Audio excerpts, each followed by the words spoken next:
Hello from Kyiv.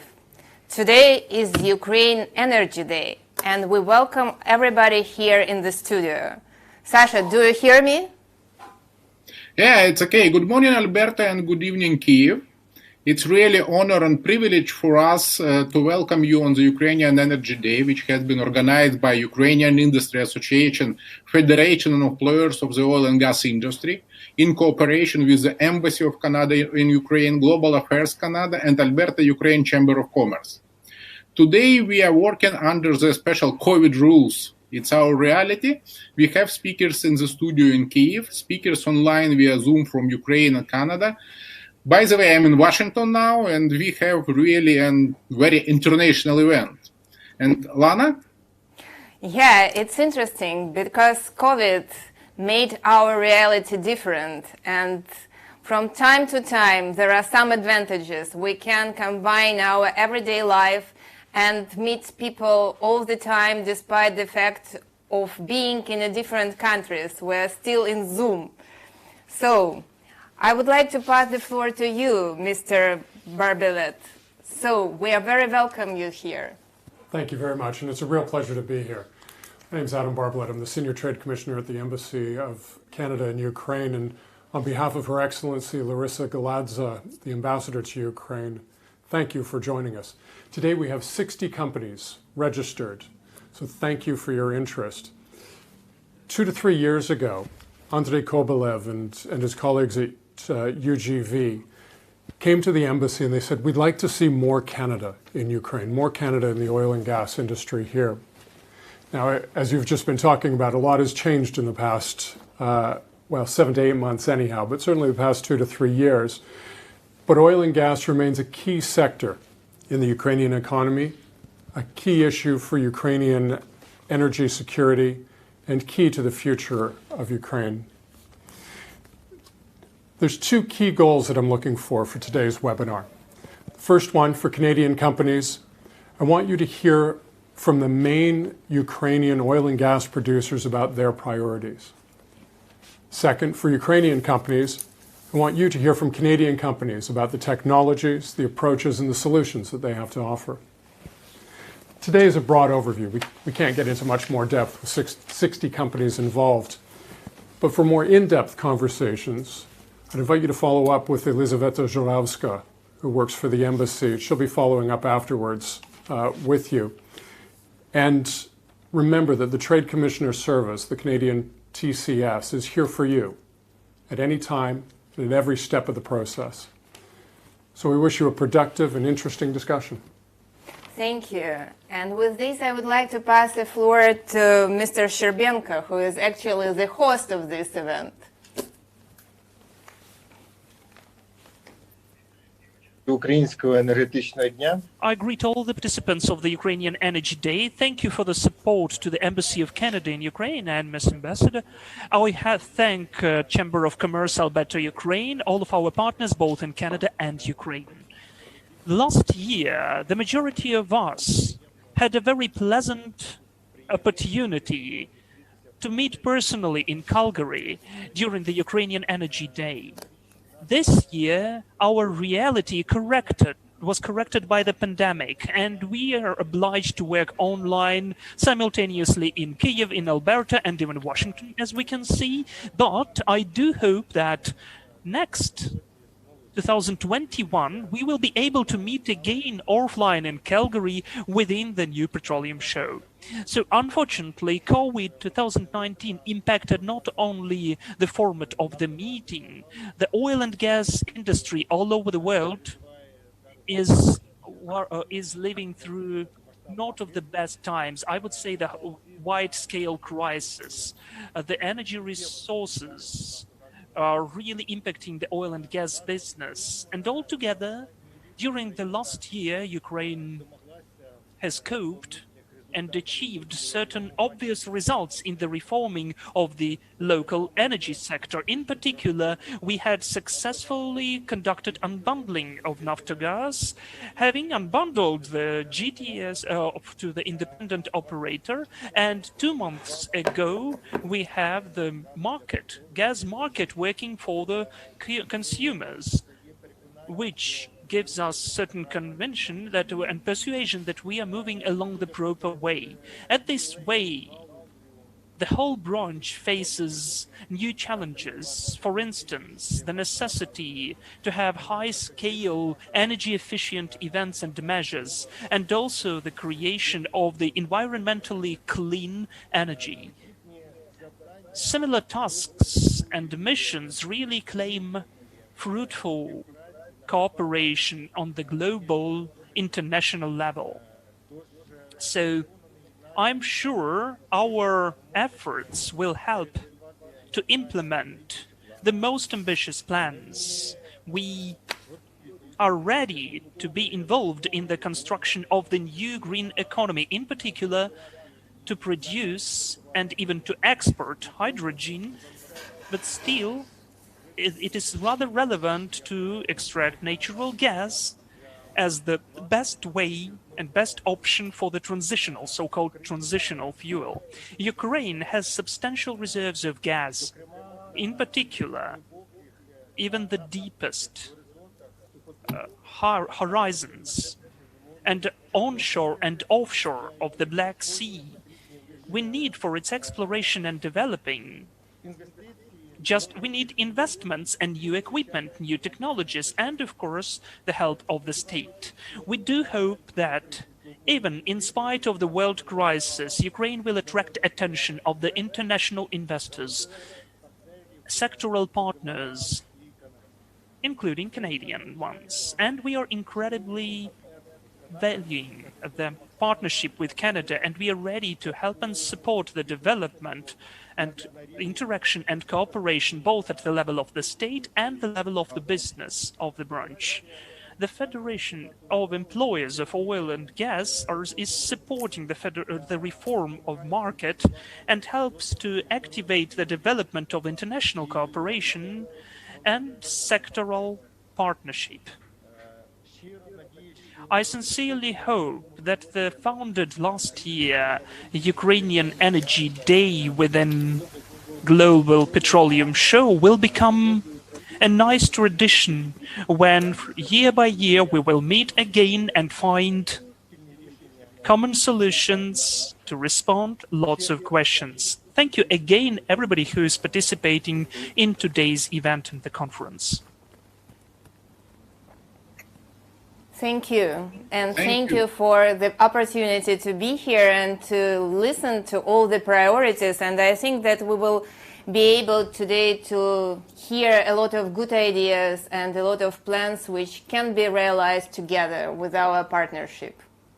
So, Sasha. But I want to add, I want to add a special thank you to government of Alberta, because not just Canada in general, but especially Alberta is a very good friend of oil and gas industry of Ukraine, and we have a very good connection for several years with Alberta government. And today with us we have Associate Minister of Natural Gas and Electricity, Daily Neal. And I want to ask you, are you here? Daily? Yes, good morning. I just had you on mute. I am here. Happy to be here. Yeah. Hi, floor is yours. Thank you. Good morning or good afternoon, depending on where you are right now. As Alberta's Associate Minister of Natural Gas and Electricity, it is a pleasure to be here and have the opportunity to engage with everybody. The strong cultural ties between Alberta and Ukraine are a natural gateway to strengthening the economic bonds between our jurisdictions.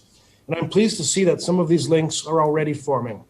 The joint project between Vermilion Energy in Calgary and the state-owned natural gas producer in Ukraine to explore the Dnieper-Donets Basin is a great example of the opportunities that await enterprising businesses in both jurisdictions. Here in Alberta, we are eager to expand the scope of our energy sector by tapping deeper into global markets and leveraging our natural resources. This is an important component of our economic recovery plan, with natural gas playing a particularly big role in the future we see for Alberta's energy sector. Our plans are not just focused on liquefied natural gas, which we hope to start shipping to Europe through major export facilities on our East Coast, but through the emerging hydrogen economy as well. Because we have a nearly 300-year supply of natural gas, we are positioned to be a reliable source of clean, responsibly produced energy for countries across the world. And that is a vital part of our long-term focus to continue building Alberta as a major force in the future of the world's energy markets. That's why we look forward to taking any and all opportunities like this to strengthen connections with our international partners as well as our peers. Thanks again for having me here today. I trust the rest of the conversation today will be helpful for everyone in attendance, and I look forward to continuing to build the relationship between the Ukraine and Alberta. Thank you, everyone. Thank you one more time for strong and permanent support and interest in development of collaboration between Ukraine and Canada and Alberta and between businesses in Ukraine and Canada. I just want to ask our technical support, do we have Sonya Savach in connection? No, Ministry of Energy of Alberta. She has to be with us, but some technical problems and we have no connection. Sorry so much. And we are going to our first panel in this case, a state overview of the energy market of Ukraine. What we want to talk about? We want to talk about achievement of the energy industry of Ukraine for last year, review of the oil and gas market reforms, and what we plan to do in Ukraine, how we see opportunity for Ukrainian-Canadian cooperation for nearest future, how we can build partnership which will be a win-win situation and which will be useful for both sides. I just want to ask all our speaker, we have quite limit of time, that 5 minutes for everyone. And I want to present our first speaker, Andrei Kobolev, who is CEO of Naftogaz of Ukraine. And Andrei, floor is yours. Hi, everyone. Thank you for joining us today. And I'm very much grateful for our Canadian partners who not only participate in discussions about gas and energy market in Ukraine, but also taking active part and assisting our reforms, assisting our path forward, and assisting and also creating transparent and efficient corporate governance in Naftogaz and in other parts of energy market of Ukraine. Analyzing and looking back at the previous year, I would say that Ukrainian gas market has gone through tectonic shifts. And the first tectonic shift did take place and was mentioned by previous speakers at the end of 2019. That was finalization of long-lasting unbundling process, which allowed us to receive international certification under European regulations, and subsequently allows us to secure a new transit agreement with Gazprom, which currently guarantees Ukrainian side more than $7 billion of revenues in the next 5 years. Moreover, as we have already disclosed publicly, recently Gazprom has approached Naftogaz and has approached Ukrainian side to increase already booked capacity and bring this to bigger volume, which I believe is a very positive sign from several aspects. First aspect, this request for more capacity means Ukrainian side will be able to receive more revenue in the future, which means more profits, more taxes paid to the state budget. However, on top of that, I believe it also proves that position of our Russian counterparts, which they were taking for several years before, that Ukrainian route is unreliable, untransparent, uncompliant, blah, blah, blah, and should be replaced by Nord Stream 2, has completely proven to be false. We as Naftogaz and new independent gas transmission system operator have proven that firstly, we are fully compliant with European rules. Secondly, we are reliable, flexible, and fully capable route, which should not be substituted by any other stream, Nord Stream, Turk Stream, or whatsoever. And I believe it's very important to stress this proven fact during the discussion. It is important in light of upcoming discussion about Nord Stream 2 in European Commission. It is important to understand all these facts for our US counterparts who are watching closely and who plan to extend sanctions over Nord Stream 2 in the future, which I believe will be detrimental for Ukrainian gas market as well. There has been another very interesting development in 2020 after unbundling did happen, is that underground gas storages, which fully legitimately stay with Naftogaz Group, have shown tremendous progress in terms of increase of volume of storage by independent international counterparties. As we talk, current level of gas in underground storage in Ukraine has reached 28 billion cubic meters. That is record high level, and this record high level, what is very unusual, was achieved not because of the gas that is owned by Ukrainian state or Naftogaz or state-owned companies, but most of this gas is owned by private players who, as I understand, have created the storage volumes to firstly secure their winter gas supplies, so that's a security aspect, but secondly, also very important, they plan to make additional money on monetizing price difference between summer and winter, making profits and thus paying taxes both in Ukraine and outside Ukraine, which is a very positive and important development for the whole Ukrainian market. This positive development has also had, unfortunately, to some, and will have probably in the future, a negative impact on Ukrainian gas producers. And this impact comes from the fact that excessive volumes of gas available to Ukrainian consumers and Ukrainian traders have created huge downward pressure on gas prices in Ukrainian gas market. And by the way, I am Naftogaz and other Naftogaz members, so Naftogaz employees who analyze statistics of the past and produce forecasts for the future, we are strongly convinced that there is very high likelihood of price collapse this winter, especially if there is no substantial recovery from COVID crisis, if all these volumes of gas will be pumped out of underground gas storage and will be sent both to Ukrainian consumers and to consumers in Europe, we have a very high likelihood of seeing export parity pricing.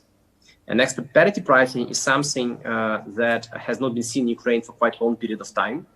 That means that prices for Ukrainian consumers will be lower, wholesale prices, than prices, the same wholesale prices for European markets. And this will mean that Ukrainian gas producing companies will remain under huge price pressure. That price pressure we see all over the world. For example, I read today Fortune report that from April to August this year, US, the most competitive gas industry, has lost more than 100,000 jobs. A lot of companies are going bankrupt. Many companies are showing losses. Naftogaz is not an exception. That all creates, on one hand, huge challenge for all oil and gas industry in Ukraine, but also that creates a huge room for cooperation with our international partners. And we do hope a lot that with the help of our Canadian counterparties, we will become stronger, will become more efficient, meaning economically we will be able to compete even under current very difficult price environment, and will become more resilient. And we are very grateful for support that we are receiving from Canadian Embassy and from Canadian government in these directions. I would like just to put a period here and give the floor to other speakers and then come back later with answers to questions, if any. Thank you so much. Thank you, Andrei. Thank you, Andrei. And I think that really we have achieved a lot, and definitely all our further achievements and developments very much depends on the international cooperation. And I would like to pass the floor to Oleksandr Romanyuk and ask him to elaborate a little bit more how he is going to survive in this environment which was just been described by Andrei. Thank you, Lana. Thanks for inviting, and let me briefly tell you about our exploration and production division, part of Naftogaz. So Naftogaz is a gas producing engine in Ukraine. We produce close to 80% of the natural gas in Ukraine. And we actually are doing the majority of the country energy security efforts together, of course, with private sector players. Today, the times are difficult for the producers in any part of the world. So the prices dropped approximately 2 times. So investment programs actually were cut off by the major producers. We are not an exemption. The pandemic also influenced our production plans and, of course, our investment plans. Also, starting from this year, the new public law on public procurement was also introduced, which to some extent also slows down our operations and ability to actually to procure and to supply goods and services. But our main challenge as a group and actually as a country is the portfolio of our assets and is the current state of our resource base. Our resource base in general is heavily depleted by 70-75%, as we still operate the large fields discovered back in Soviet times, which are still contribute the major part of our production. And the only way to actually to survive and to make money and to keep production is actually to increase our efficiency and also to cut costs on the operation side. And our main goal is actually, which we are currently putting and framing a new strategy of Naftogaz Group in exploration and production for the next 5 to 10 years, is a major focus is actually exploration. Our country still has a big unlocked potential of and deposits of natural gas as one of the clean sources of energy nowadays and in the nearest future as well. And we also see quite a big potential not only in Dnepro-Donetsk basin, which was mentioned today by our participant from Alberta, but also offshore deposits of gas in the east offshore of the Black Sea of Ukraine is actually, we see the potential of trillions of cubic meters of gas. Another dimension which we are going to pursue is actually we are going to, and we are now working hard, and we're going to do better and to actually to unlock potential of the tight gas, of unconventional gas. So we are not talking about shale, but we're talking about tight reservoirs, which case Canadian companies have a lot of experience of actually producing a lot of gas from tight sands in Alberta. So we are actually open and interested in in that experience, which can actually help us to to do our job and to produce gas from tight reservoirs actually in economic efficient way, especially in the current price environment. So we are also looking in in our strategy in actually in deep perspectives and deep horizons on our conventional fields, because we see and we know the history of the oil and gas, for example, in US in the Permian Basin, where conventionally all the deposits were depleted, but then the new era of unconventional production has started and significantly increased volumes produced. So in this respect, we are We are open, as probably we never were before, for partners who can actually share with us the risks of exploration, who can bring both experience and investments to Ukraine, and together with us as the largest company in the country, actually to produce additional volumes of gas from the fields and reservoirs which are not producing now, and actually to make the profits and enjoy traditionally high profit margins on gas in this part of the world compared to North America and in Ukraine specifically. And just to remind that we are, as a country, is still not self-sufficient on gas supplies, though the potential and potential deposits are with us. So we think that Ukraine and Naftogaz is the right company in the right place nowadays, in spite of pandemic, to think about extending the business and actually doing exploration production of gas and oil in eastern Ukraine. Thank you, Sasha. And I think that you just slightly touched so many important topics that our participants should ask you more questions concerning the details. And I would like to remind everybody that we are open for the questions, and just please raise them. It will be more interesting to answer your questions than to think what is interesting for you and what is not. So be active. Don't hesitate to put your questions. And with this, Sasha... Technically put your questions below our translation in YouTube, and you can use also chats in Zoom if you have connection in Zoom with us. And next point in our discussion is the state policy and support of investment in oil and gas industry. In each and every country in the world, oil and gas industry is a special point of interest of the state. And Ukraine, it's not something special. And I want to ask Andrei Zhupanin, who is member of Parliament of Ukraine and head of subcommittee of gas industry in Energy Committee of Parliament. Andrei, floor is yours. Yes. Thank you very much. It's a really pleasure to be here and to listen to all the speakers.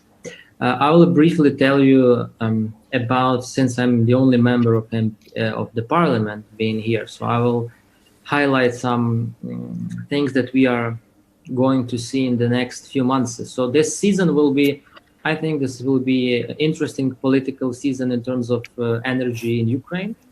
Although the last year was more important, I think, because of the end of the contract with Gazprom and the negotiations over extension.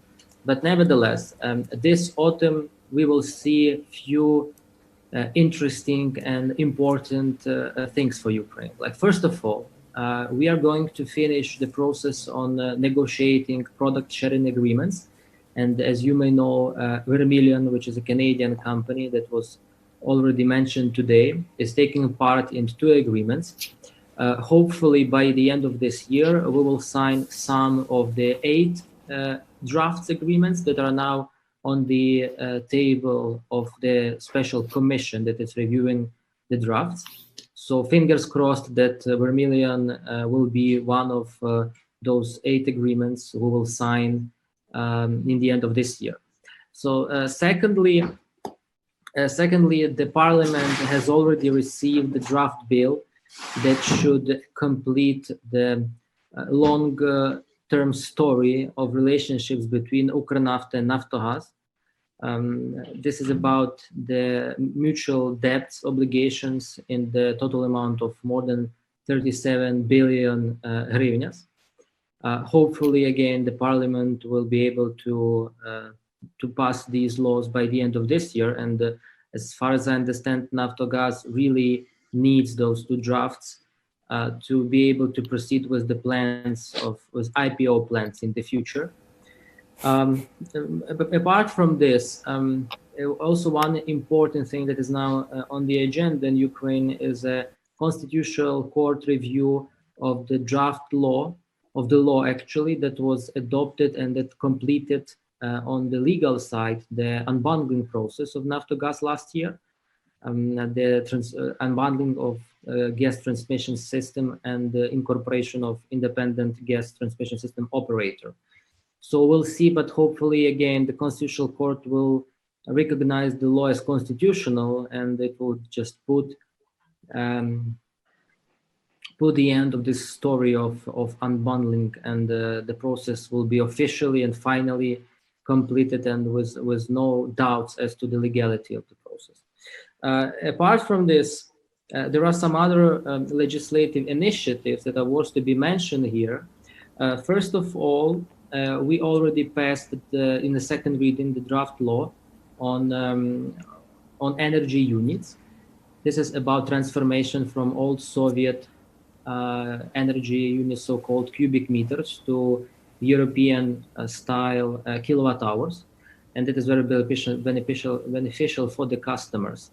Hopefully, again, the Parliament will be able to adopt this law by the end of this year.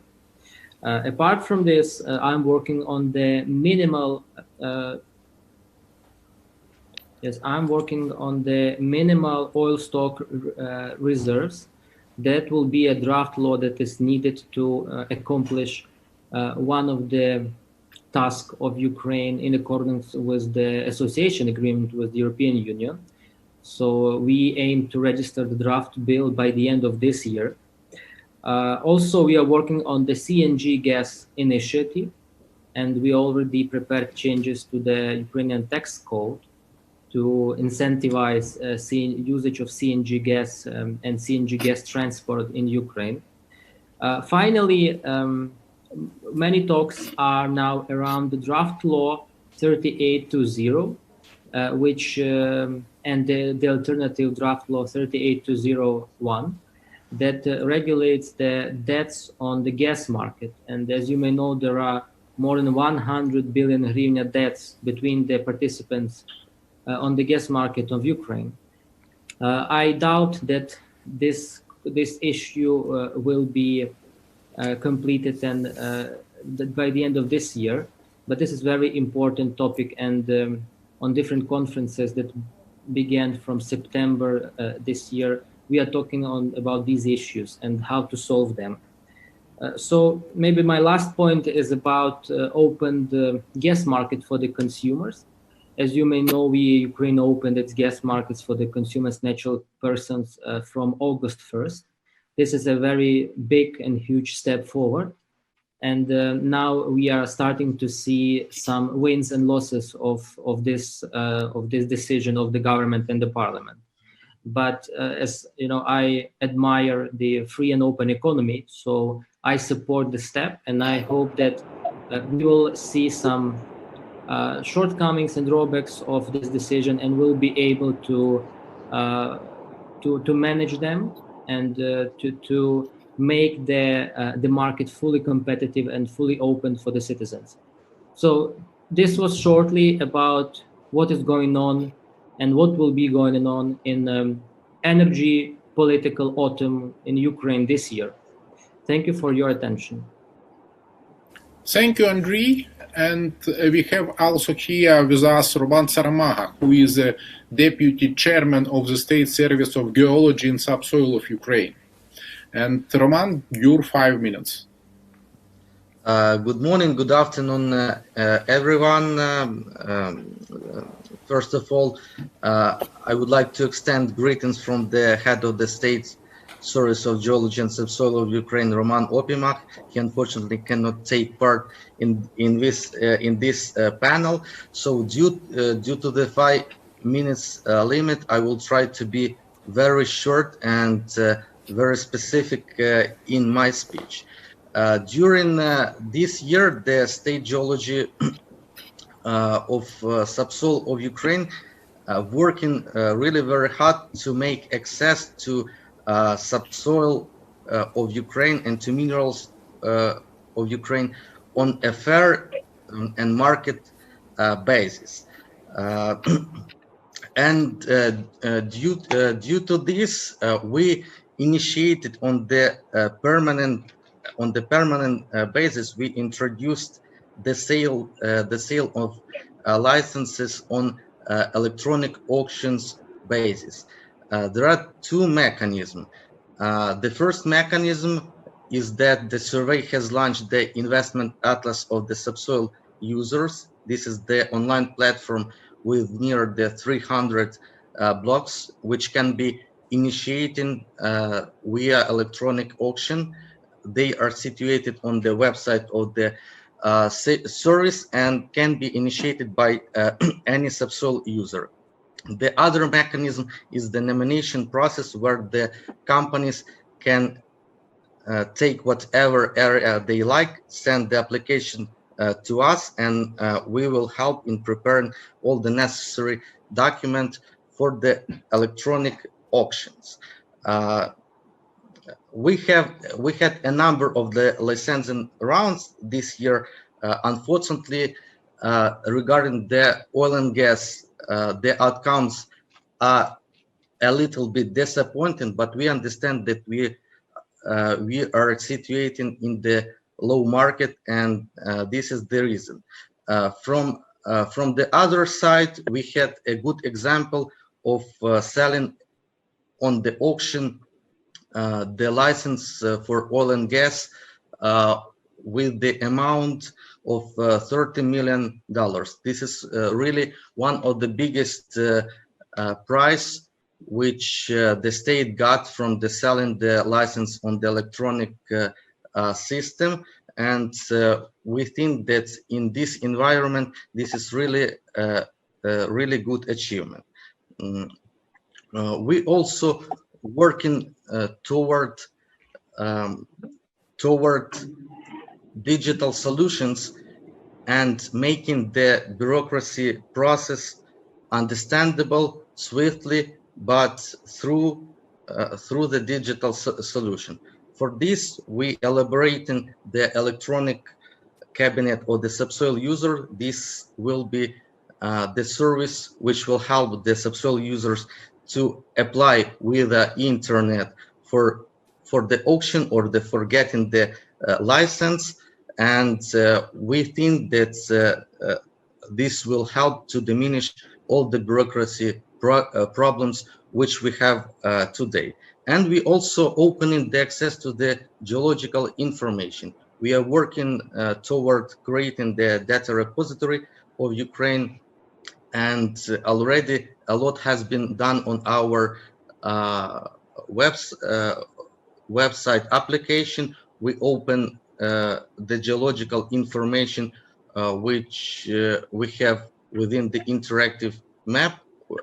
There you can see the reserve information, the geological and geophysical exploration, reports on mineral resources, register of geological information, other geological reports. So on this, I will finish my speech, and thank you very much for your attention. Thank you, Roman. Thank you so much for your information and for your review. And I just want to be a little bit back in our schedule, because Sonya Savage, who is Minister of Energy of Government of Alberta, joined us, and now we have short input from her side. Sonya, please. Sure. Can you hear me? Yeah. Yes, we hear you well. Oh, great. Sorry for the delay getting on. I'm in transportation. I'm actually on the highway traveling between Calgary and Edmonton in our beautiful province. So I apologize for the delay in getting on. It's due to travel and highway travel. So thank you for having me, and especially a thank you to Jackie Hominick for all the work she does, and for how much she cares about our province and our constituents, and how diligent she is to make sure that people that she represents and people like me have access to talk to each other. So I guess just firstly, I would like to point out how difficult a year it's been for our province, as we face with of course, the challenges related to the pandemic, as well as a historic crash in price for oil throughout the pandemic. It's been particularly challenging. for our province. But as we're coming out of it, we see tremendous opportunities. And I guess the starting point is we know that there's going to be a continuing demand for oil and gas in the decades to come. Every credible forecast out there shows oil and gas that will continue to dominate the energy mix for decades to come, which is good news for Alberta because we have both. We have the third largest reserves in oil on the planet. We're the fourth largest producer, and we have enormous potential and enormous supply of natural gas. So we'll continue to do what we can to support those industries and make sure we have pipelines built so that we can get those products to market. But I think there's an increasing interest and a growing desire to understand about some of the opportunities we have to diversify our economy here. And you'll be hearing later today an announcement on a natural gas strategy.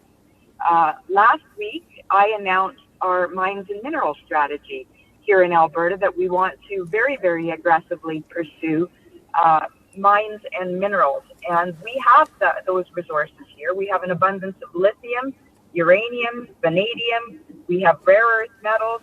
We have precious metals like nickel and gold and diamonds.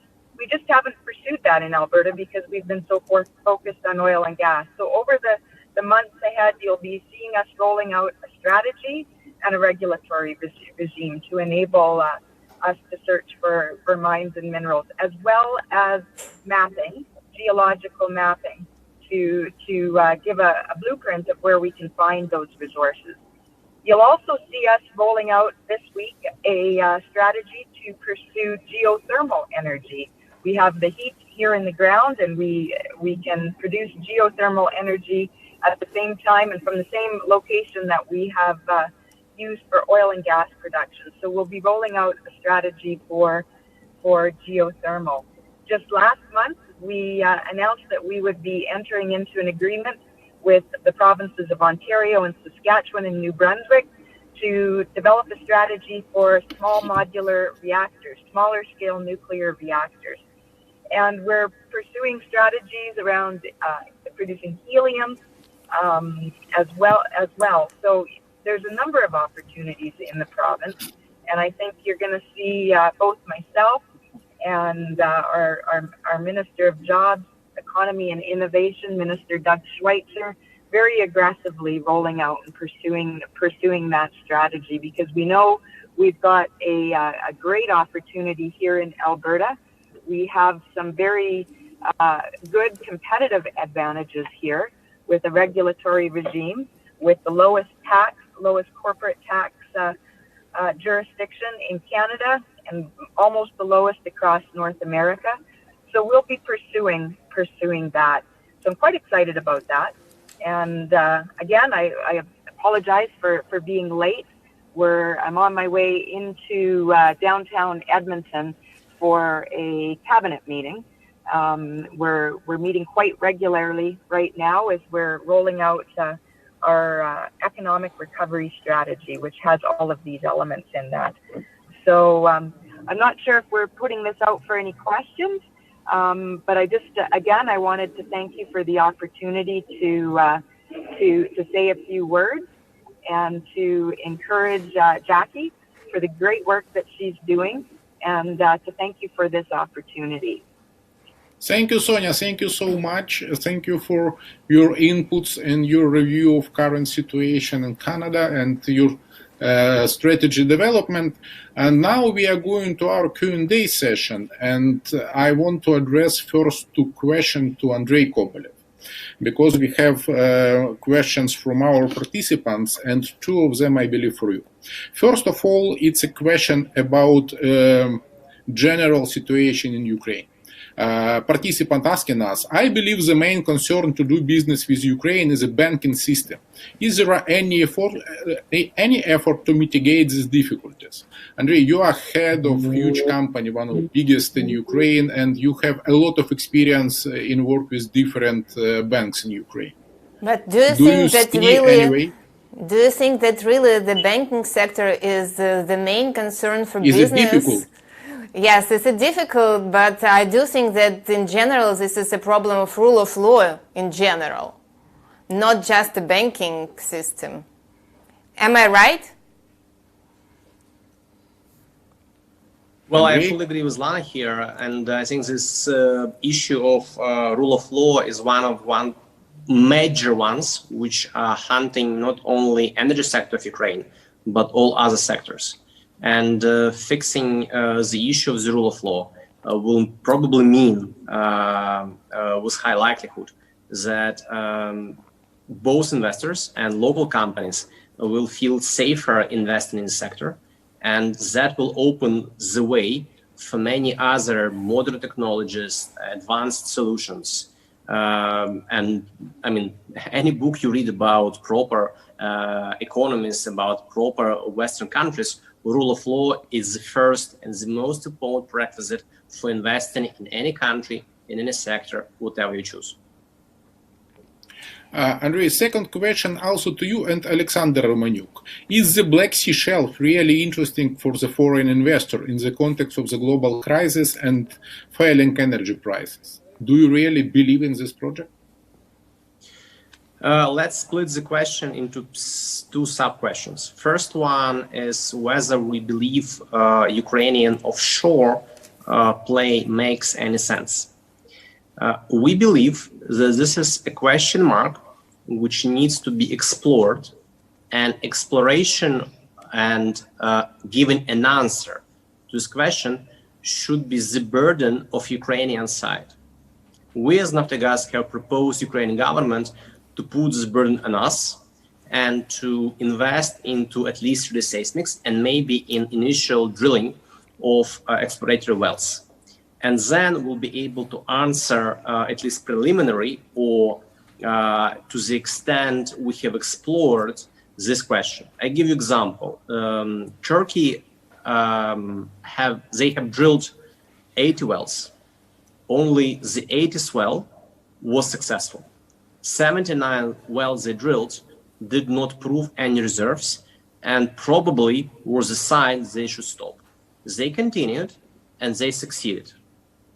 It was done by state-owned companies. It was fully supported by Turkish government. And this is where we believe Naftogaz can be chosen as a very similar agent. To what extent international investors can be interested in investing into Ukrainian offshore will depend on several factors. The first one is to what extent we will be successful in our exploratory measures. But second one, also very important, to what extent international community will be capable of giving enough of protection for international investors, given high risk of aggressive actions by Russian Federation, given our own experience of, military measures and hostile actions by Russian Navy around our own jackup rigs on Odessa and Bezymyanaya, and given to what extent the international community will be willing to give insurance against such actions. And we believe this is where Naftogaz, a state-owned company, Ukrainian state, can become also efficient partners in unlocking, firstly, geological data, in making this data verified by conducting exploration activities, and also by approaching international community to provide support in protecting any possible international investor from Russian aggression. And I also think, if I may add, that we need to create a special conditions now for the business, especially the gas production. Because of pandemic and because of the gas crisis and oil crisis, I think that we should follow the best practices. And for instance, Norway, they introduced the specific tax regime for the producers. And otherwise, we will not be able to ensure any energy security for Ukraine. And gas production is one of the paramount important topics for Ukraine. So that's why we are very much rely on the understanding in the parliament, which showed not once that they can act effectively if they understand the matter of concern. However, at the same time, I do believe that definitely the Constitutional Court will support all reforms we passed through this year, because it can put under the risk all developments and push us back in the times where we were in so legal uncertainty and had to deal only with Gazprom, and now we have an open market. And I do think that all our international partners who are now working with us in Ukraine, they can also prove that we have different conditions now, and I hope that our cooperation with Vermilion will develop. Sasha, can you elaborate a little bit more about the plans to develop cooperation with Vermilion? Yes, of course. First of all, it's we already have a relationship with Vermilion for more than 2 years. Last year, we jointly bid for 2 big blocks in the Dnepro-Donetsk basin. And unfortunately, during 12 months allocated for signing PSAs, we all together, not only us, but also other bidders were not able actually to sign PSAs, but the period was extended for another 6 months. We are in close contact with the Vermilion team, and I think that we're getting along well together. Of course, not only us and Vermilion, but also other companies. When we bid it last year, so nobody could forecast such a dramatic change of the business environment this year, and nobody can predict, how situation will change during next 1 or 2 years. So we actually hope that we'll be able to sign PSAs, and we as a company are very much interested in experience of Vermilion, and not only Vermilion, which, for example, they demonstrated in very successful exploration in Eastern Europe, in Croatia and in Hungary. And this is exactly what we're looking for. So we want actually, with our new partners, to do what we usually do, to do it quicker, cheaper, and more successfully. So this is our main goal. And let me also mention that this year we have already signed a production enhancement contract for certain fields in Western Ukraine. These are brown fields, heavily depleted, with an annual production around 300 million cubic meters per year.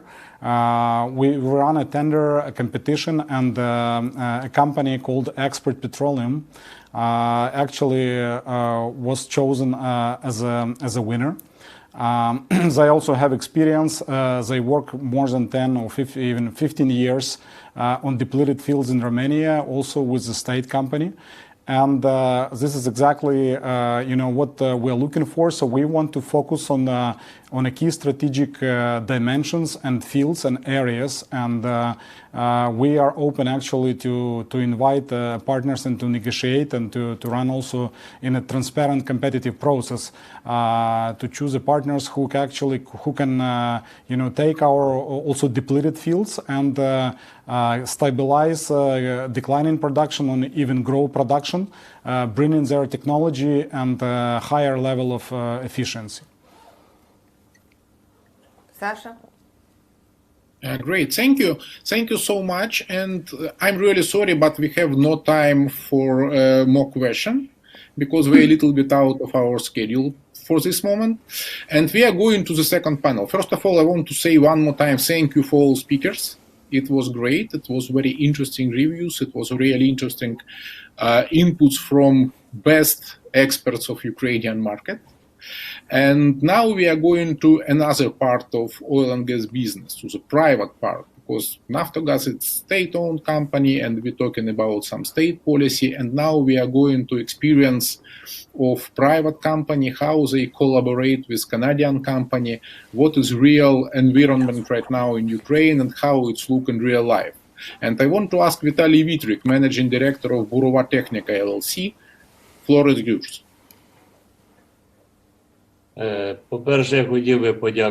First of all, I'd like to thank for an opportunity to have a speech at this forum, the discussion, I would say, on the cooperation of Ukrainian companies and Canadian ones in the private business. So in a nutshell, I will tell about our company of the Ukrainian Oil Service Company. I'd like to make you aware that we are at the market for already 20 years as the private Ukrainian oil service company. We have been created in 2000 and we are working, well, there were some times when there were Ukrainian service and drilling companies created, when we were working with Barbolet and others, like Alberta in Ukraine, but simultaneously we created local ones. We were trained according to their standards and working according to the international standards. So today the drilling equipment is organized according to the market principles, service company, and the main list of works we are using is in fact the full complex from getting of an order, the development of the project documentation, the provision of all of the materials and technologies, and the process itself, how to create the well. Those are the drilling solutions and also the mass drilling and all of the columns, including the tests of the well and its exploitation and also utilization of the wastes. So among the main acquirers of the works, in fact, we have all of the Ukrainian private and public companies, and Ukernafta and UGV, and Ukernafta of the DTEC and the group of Naftogaz. We are working on a permanent basis with them in separate services and in the project part, in the development of the budget documentation and so on. I need to say that the experts of our company and our affiliate company is Batiev Kyiv are permanently increasing the qualification, and the main work is the international regulations and standards. So if we speak about the equipment itself, we have the Canadian telesystems used and engines of Wenzel company. We have our affiliate company has two full complexes of cold tubing, which are done as new ones in Belarus. They are constructed in Belarus. And if we speak about the collaboration itself, we are really working for a long time with the Canadian producers. We have begun in 2000, and those used to be telesystems, as we say, procured and other types of equipment. We also had the contracts for the drilling systems at the SNAP, but the financial capacities did not allow us to implement those projects then. So we didn't have an opportunity to get loans both for the Ukrainian part and Canadian. We didn't have an opportunity to allocate resources of the bank for the international contract. So I'd like to say how we can see cooperation as it is at the Ukrainian market, because really for today, for about 40% of the volume of works, there is a certain decrease because of the pricing for oil and gas. But still, simultaneously, the requirements for the well construction and the drilling have increased. Those are the complicated technologies and equipment. This is what we have, what the Canadian producers have, who are still more technically equipped, both in the experience and technologically. But I'd like to say that the situation does not change. If we speak about the Ukrainian companies where we work at the market, for instance, we have up to 100 experts working at the Ukrainian market, and they used to work at the Black Sea before the events. you know which events exactly.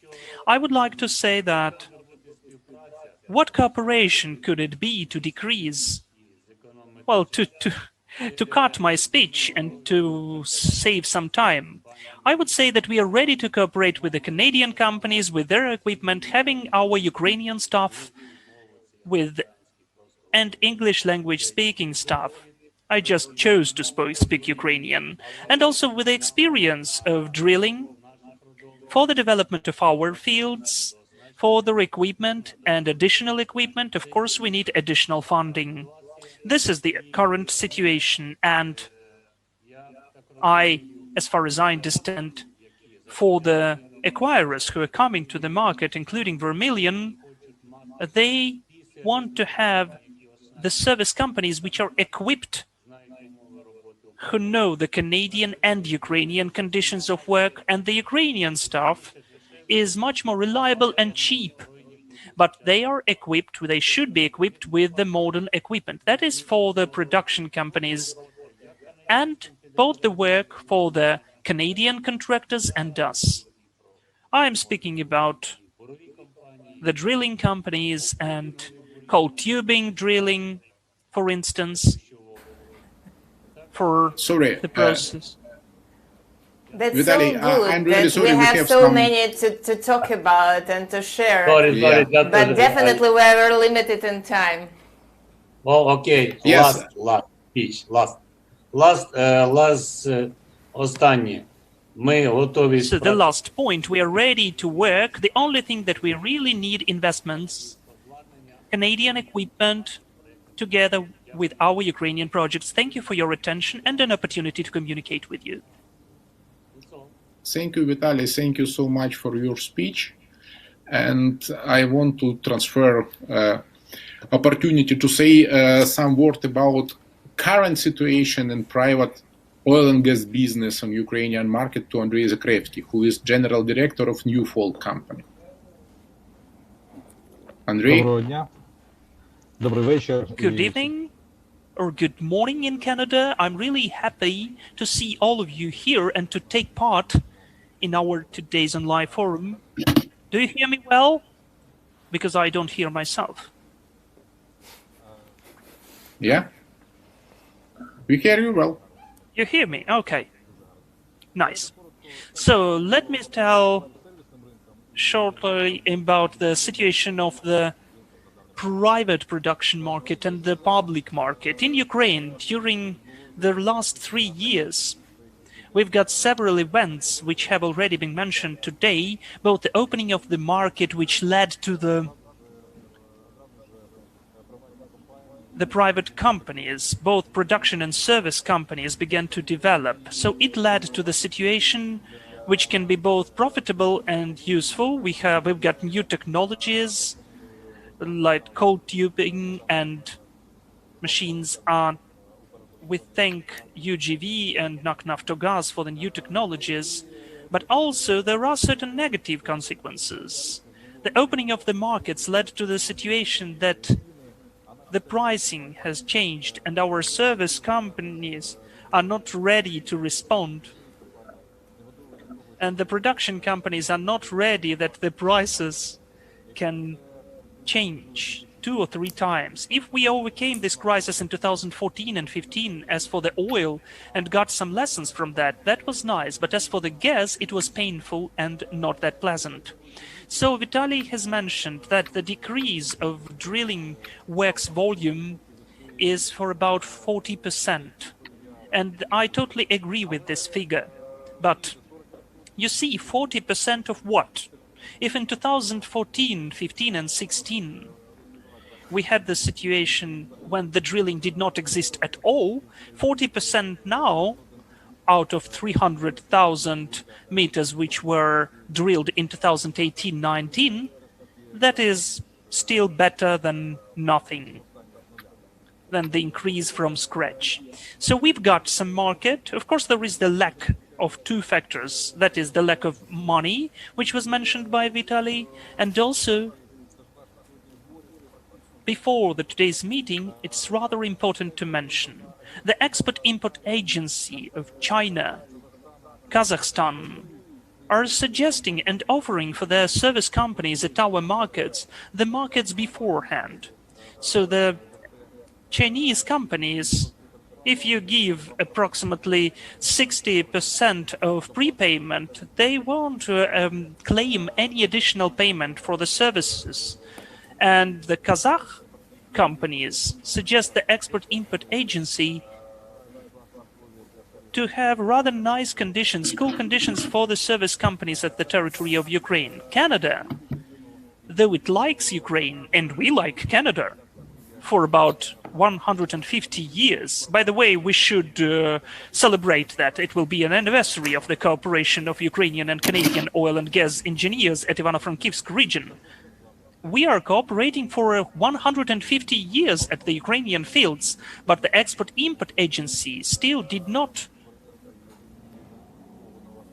provide the proper list for Ukraine out of the risky ones for your service companies. We are open, but our money cost 20% per annum. That is much more expensive than yours. And an example of UGV and Naftogaz showed that our investment are totally possible and they are paid back for sure, especially for the companies, including Canadian ones, when UGV sold the telemetric systems. We are open, we've got the stuff, it is trained, but we like that, as Vitaliy mentioned, when you come with the technologies, we'd like to see you with the money as well, and we've got all the capacities for 100%. Andriy, Was it short enough? I absolutely agree with you that Ukraine should create special conditions, and we also hope that Canadian government finds it possible to support Ukraine in all our efforts to create an energy independence and energy security within Ukraine, and that Ukraine will be able to attract investors and also those who are interested in further gas production in Ukraine. But at the same time, I have to interrupt you because we are very limited in time, and now we need to introduce another speaker.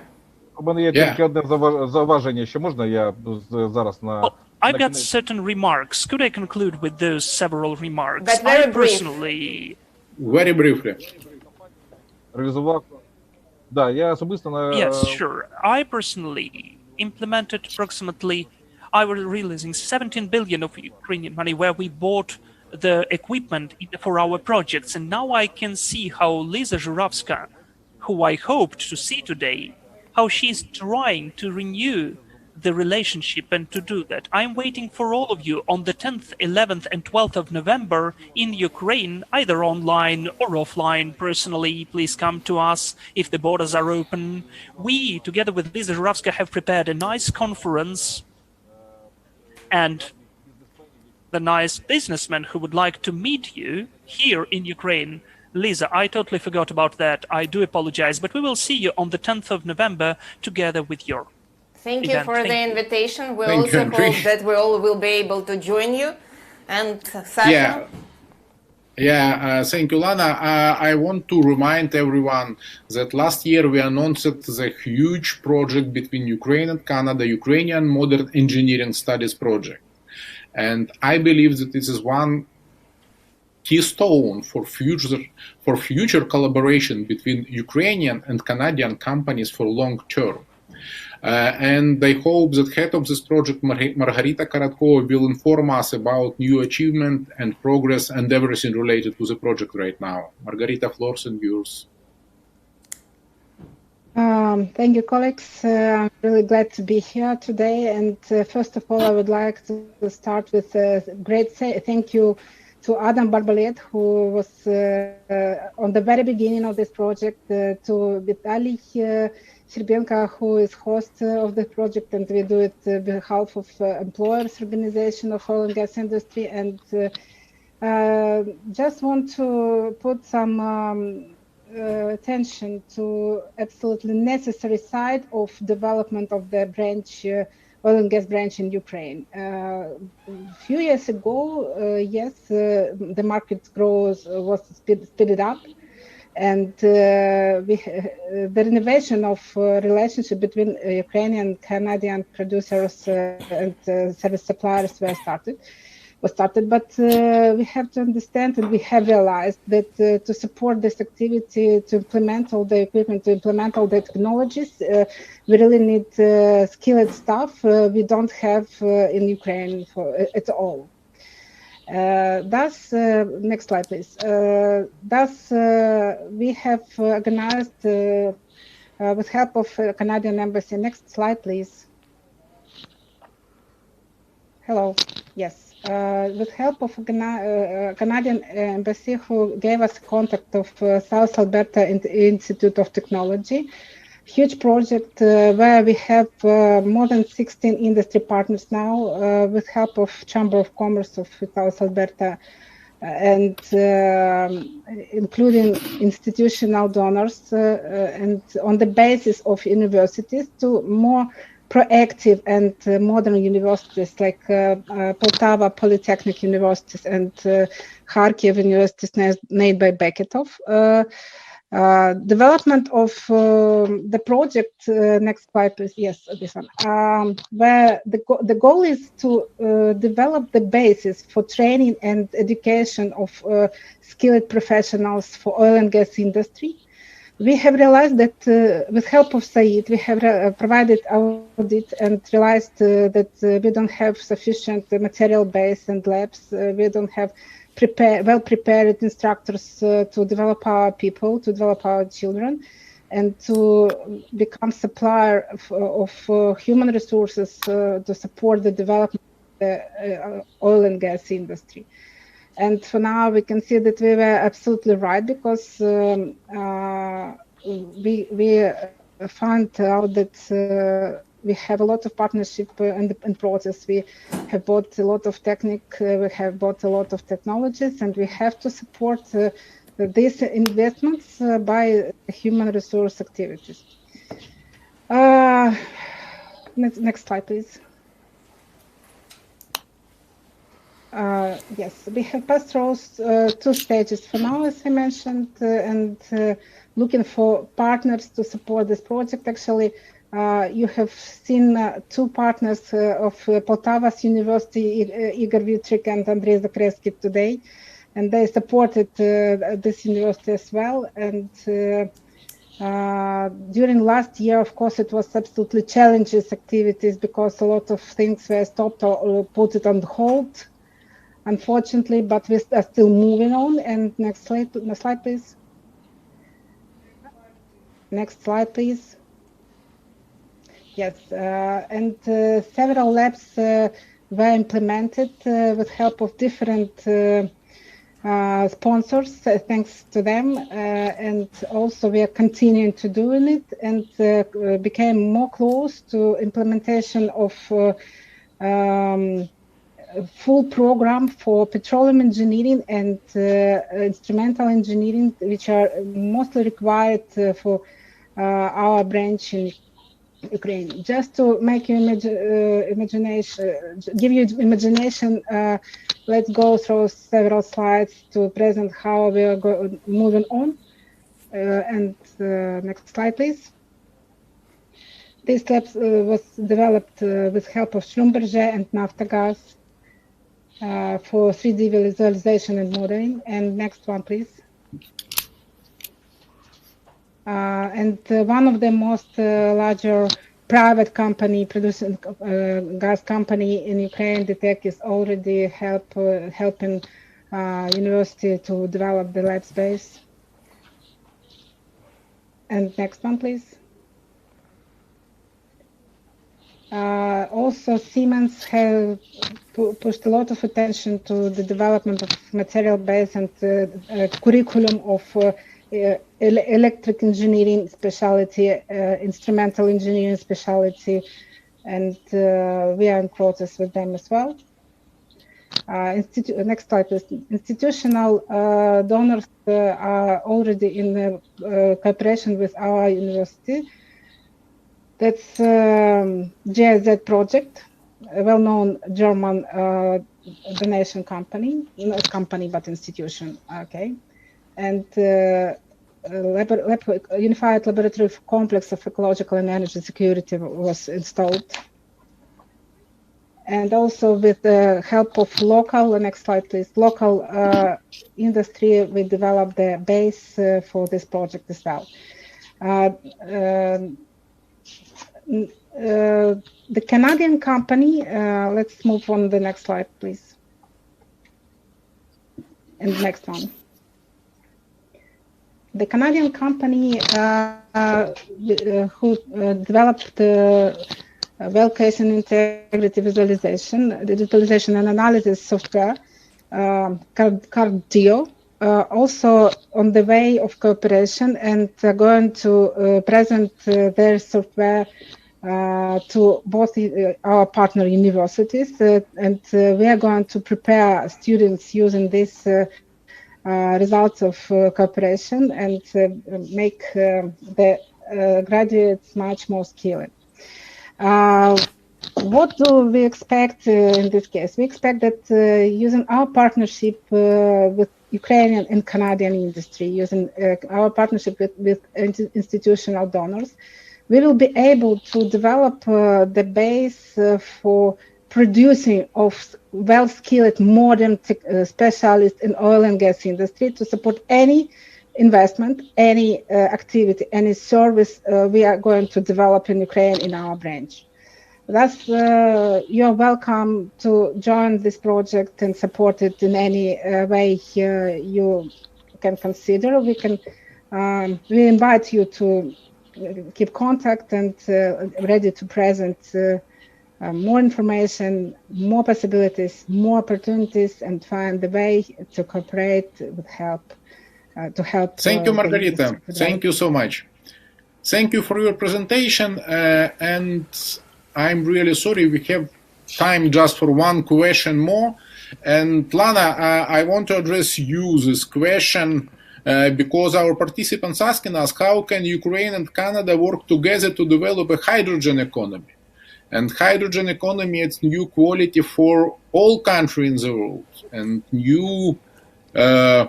new main trend of European economy development. What is your point of view for this? The short answer, fruitfully. I definitely believe that there are plenty of opportunities in this respect in Ukraine. First of all, because Ukraine is one of the partner countries according to the European strategy. Second, definitely hydrogen is now not only the main topic, but the core topic for the European Union. And especially taking into account this Green Deal and all efforts Ukraine and European Union make in order to decrease CO2 emission. Definitely for us this is a new subject, and we are open for all opportunities for the development of cooperation. We see that this can be one of the priority areas, and I hope that actually we will manage to create the special conditions for this area as well, because now it's highly doubtful that it's economically viable. But in future, I think that it can be one of the priorities for Ukrainian energy mix and also European as well. And we are highly appreciate any kind of suggestions concerning technologies, concerning the possible cooperation, investments, and partnership in this very specific and new for Ukraine sphere. And with this, I would like to conclude and thank everybody for participation. I really believe that we have a very good path of cooperation, and we need to develop it further and to find out new opportunities in this new COVID reality. And we hope that this COVID and pandemic won't stop us from further contacts, from further cooperation, and from further achievements. And thank you, Sasha, for participation. Thank you, Sasha, well, from Washington. Well, it was a really very good and warm business-oriented discussion. I want to say thank you to you and to all participants. It was really great between Kyiv, between Alberta, between Washington, everyone talking on one page. Everyone is really interested for good collaboration and good progress of both of business and policy development. I want to ask our participants, if you have some additional question, you have our contact, you know our coordinator of the event, Natalia, who sent you invitation letter and communicate. Feel free to communicate with us, cooperate, and making business together. Thank you all and have a good day. Thank you. Thank you. Дякую. Дякую.